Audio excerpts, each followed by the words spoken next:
Hey guys, this is Cam315. I am back at it with another video for you guys. And we are back with some more Dragon Quest, joined by my co-host, the Red Wolf. And it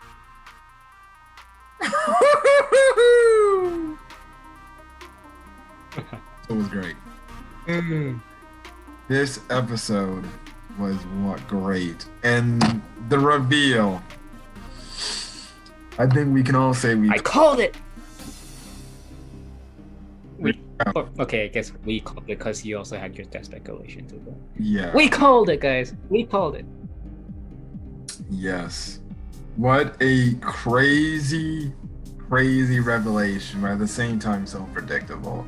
But anyways, guys, let's get into this Dragon Quest Adventure of Dai episode review. Now, obviously, where we last left off, Dai was, my God, confronted by, obviously, Baran, and essentially he was wondering if they could work alongside together to take out the human population. So we actually don't pick up with Dai and Baran for now. We actually cut over to what Hugh doing. And what he does is he goes to the kingdom of Carl, and essentially he goes to help out this one individual, this one survivor, who then gives a backstory talking about his brother who was a knight named Horkins. And essentially he was the lead knight of the country. He tried to fight Baran, but sadly he lost his life pretty simply and pretty easily. And it goes to show you how strong Baran is, just taking out this guy. And essentially you just see him just do one type of attack where it looks like the guy didn't even do anything to him, and he's down for the count already in one hit. So yeah, it's kind of freaking crazy, and we see how strong Baran is, not only in this episode but in that scene too, and stuff like that. Obviously Hugh kind of worried a bit to see like, oh shit, we're having trouble here. Now that's when we cut over back to Dai and Baran, and essentially that's when we get the whole scene where he's like, join me, Dai. Essentially he's kind of, well, this is before we found out he's father, but he really he really felt like he was acting like Darth Vader when he was trying to convince Luke to join the dark side with him. Now Baran actually tells Dai some pretty interesting information about a Dragon Knight. He said that dragons used to actually, back in the old times, dragons actually used to be smarter than humans, and most of them could speak. They're not the monsters as depicted as they are today, which is very interesting. Next, he goes on to say that the three races, which were the Darklings, the dragons, and then the humans, were essentially three different races that lived amongst each other, but eventually came to a time where they eventually tried to they fought each other over essentially world domination, who would be the top dog on planet Earth, essentially, whatever the Dragon Quest world. And that's when the gods of the humans, dragons, and darklings came up with an idea to create a being. So with the strength of the dragons, the magic power of the darklings, and the heart of humans, that essentially created the Dragon Knight, and the Dragon Knight essentially wipes out anything or anyone that has, I guess, reasons to try to control over the world and everything. And it's like, oh, so essentially they're like assassins, just, I don't know, insanely strong. Mm-hmm. Now, the interesting thing is Dai, he's hearing all this information, and Baran's like, please join me so we can take out the evil humans and everything. And Dai's like, I'm not gonna do that, you know, why would I hurt the humans? And he's like, because they're evil, that's why. And two, you're gonna be coming with me whether you like it or not. Anyways, that's when we see shit go crazy, and Dai's like, you know what, screw this, I'm not joining your cause. He does an avant strash, and this man's armor just has a nice little crack in it. No overall damage. almost like Boa and Hancock versus that one lady in that one special. Not that far, not that far. Sorry, guys, that was kind of off topic, right? Only thing I like about Boa Hancock in that scene when she was fighting the old lady is when the old lady makes her outfit look all fucking skimpy. And she's damn near half naked. She literally just burnt off that.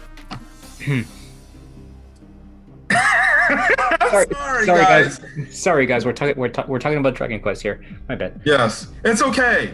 If you watch One Piece, it's okay to simp for One Piece girls. They're all hot.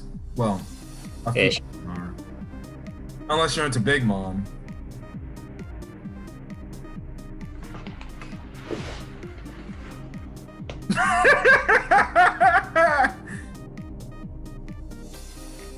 Is he there, guys?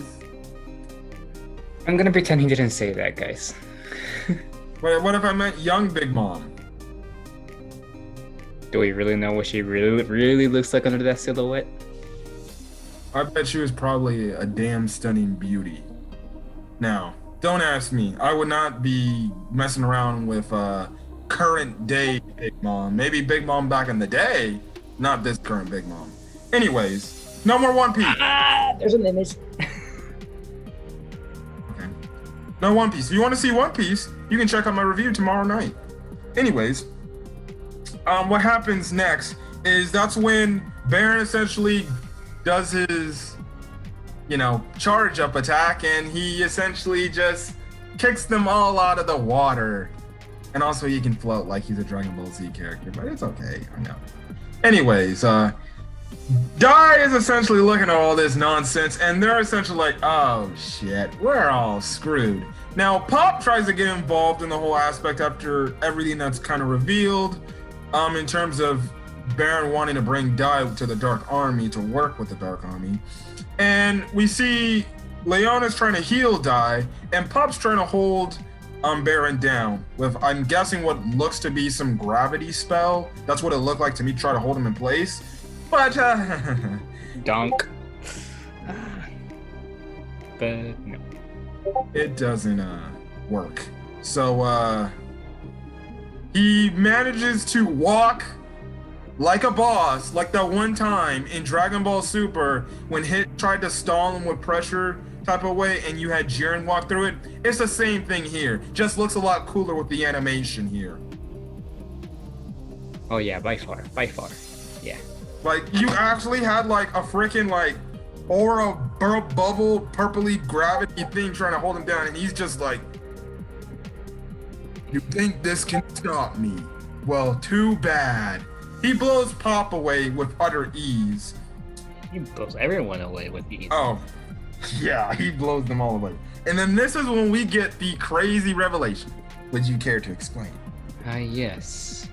He's all like, I'm about to take Dai with me, and Leona's like, no, you can't. What makes you think you can just do whatever you want with him? And that's when he said, because that boy is my son. Dun dun dun. You called it. And two, it's funny because at the same time they're mentioning, the old witch lady's mentioning, like, it's insane that there are two dragon knights at this time. I'm like, it only makes sense if they're fucking related. Mm-hmm. And obviously, they are related, which is a shock to everybody. Two, throughout this whole scene as he's talking more and more, it really did give me like Dragon Ball Z flashbacks when Goku was first revealed to be a Saiyan. No lie. And Raditz was telling him, I am your brother and you are a Saiyan. And he's essentially running through all the things about Dai and everything. It's like, this is getting me Dragon Ball Z vibes from when Goku first found out when he was a Saiyan. I don't know if that was me. Was that for you too? Yeah, I mean, if you haven't heard from League of the One already, Dai and Goku already did have some similarities when it comes to like their inheritances and stuff.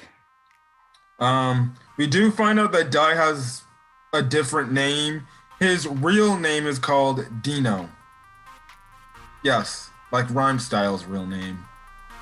What is going on with the rest out here? Dino. Now the first point is What is going on with the rest out here? Sorry, sorry. Go on. and what is pretty interesting is the more Leona talks to Baron, she brings up like what about Dai's mother? You know, where is his mom? You know, where's your wife? Essentially, Baron's like, that doesn't matter at this point in time, so I don't fucking care. And I'm like, oh, okay.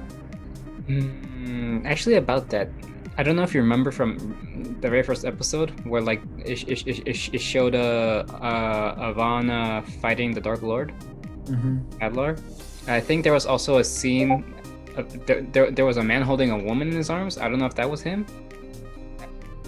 I might be tripping. He looks a little different there, but it could be him back then. I'll probably have to. I might have to watch the first episode to see that again because it's been a while. Yeah, I don't know if it's actually him or not, cause could be. Yeah, he essentially says like, oh yeah, he has some features that resembles his mother, but other than that, don't talk to me about the mom. I don't care. I'm like, seems like this guy must have abandoned his wife. At first I thought what they were gonna go is, he's like, I killed his mother. Now if he said that, I would have been like, oh. Now, they still definitely can maybe go that route, but I think what happened is maybe the mom took, like, kind of did a Moses thing and took Dai away for safe reasons before I'm guessing after finding out what Baron's true motives are. Maybe that's a guess. That's your speculation from me. For me, I'd say that the reason he wants to like exterminate humans so badly was because they're responsible for the death of Dai's mother. That could be a good thing. That could be a good theory. Yeah. And for that they had to send Dai away somewhere. Potentially. Now, we covered what Hadlar is doing in his game, and essentially we see Vern show up now. Again, we do not see what Vern looks like. We still see the silhouette with his red gleaming eyes. And essentially, this is when we kind of get, Hadlar being somewhat exposed. And essentially, long story short, Vern's like, interesting. 2 Dragon Knights, eh? If Baron comes back with them, that means I'll have 2 Dragon Knights in my hand. At that point, shit, I might have to make him the Dark Commander. And you just have Hadlar over like,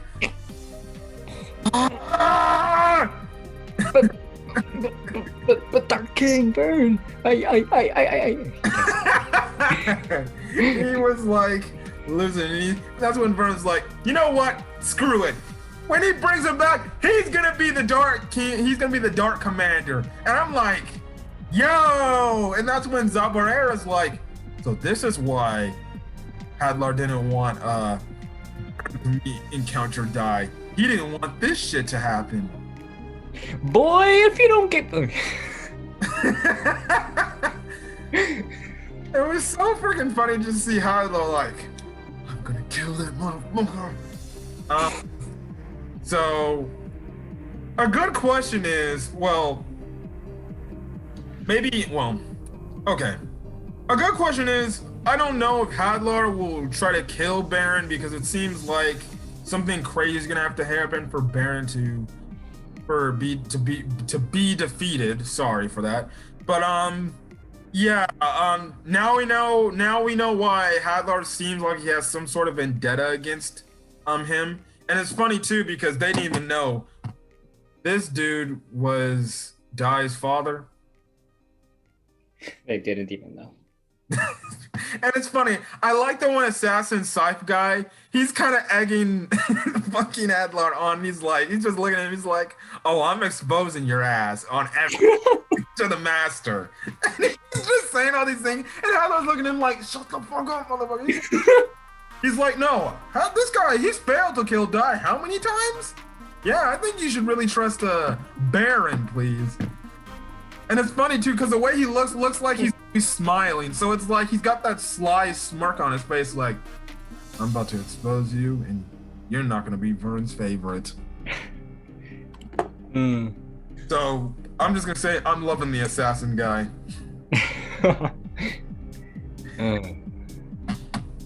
Anyways, what happens is Baron's like, get up, essentially like, you're coming with me, Dino, and essentially, obviously, just like how in Dragon Ball Z, when Goku was selling Raditz, Dai does the same thing, saying, my name isn't what you call me.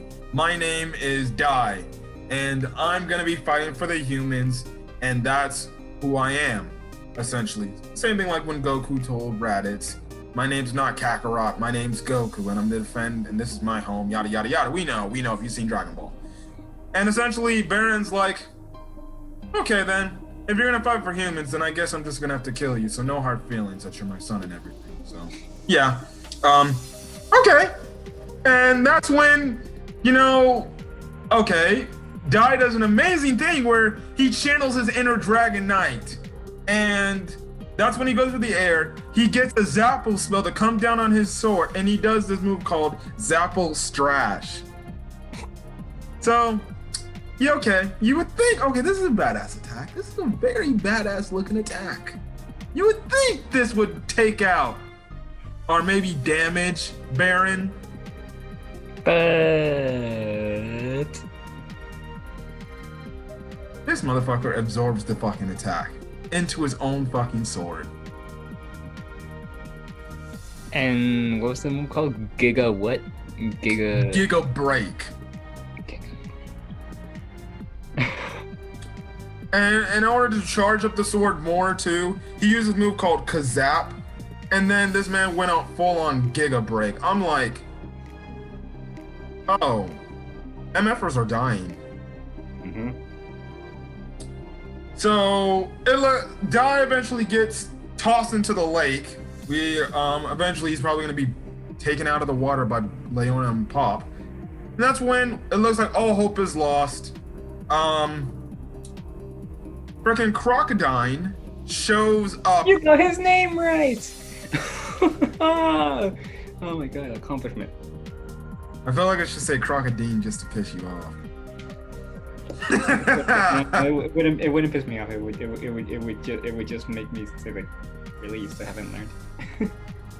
Anyways, Crocodile shows back up, and he's like, I'm gonna fight you, even though this man is freaking terrified and everything.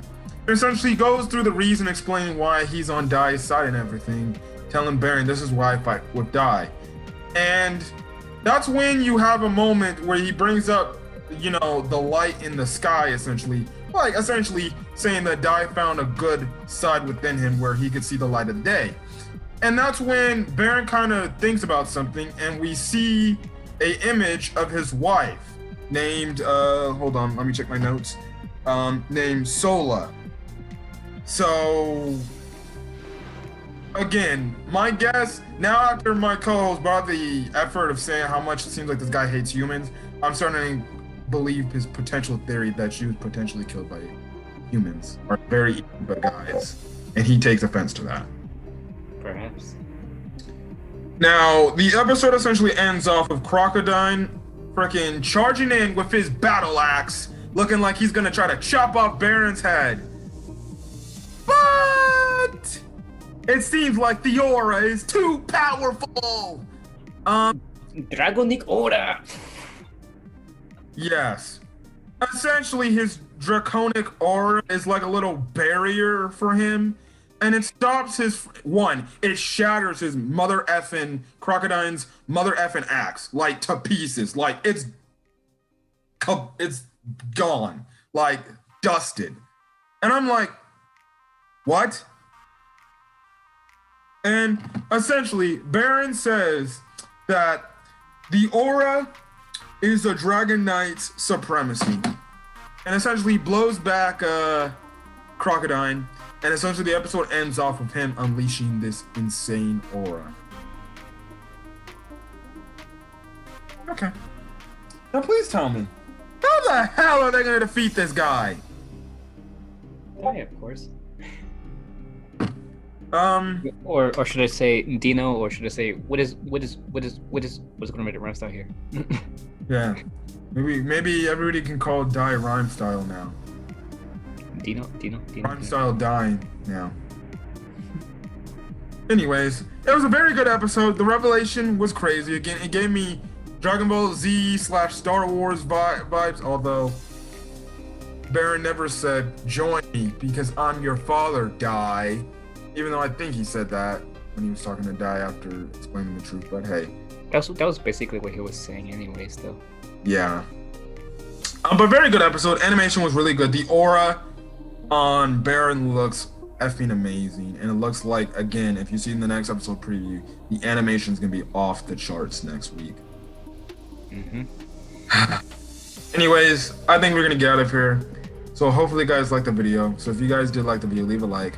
Put in the comment section your thoughts on this week's episode of Dragon Quest, as well as, again, not post spoilers and stuff like that. Hit that subscribe button if you want to get more Dragon Quest content, as well as subscribe to my boys' channel over here to get some gameplay of this. Other than that, we're going to get out of here. Hopefully you guys have a great rest of your night or day or whenever you're checking out this video. Until then, guys, stay safe out there. I'll see you guys, or we'll see you guys on next week's Dragon Quest episode or in the next video. Till then, guys, we'll see you guys later. Peace.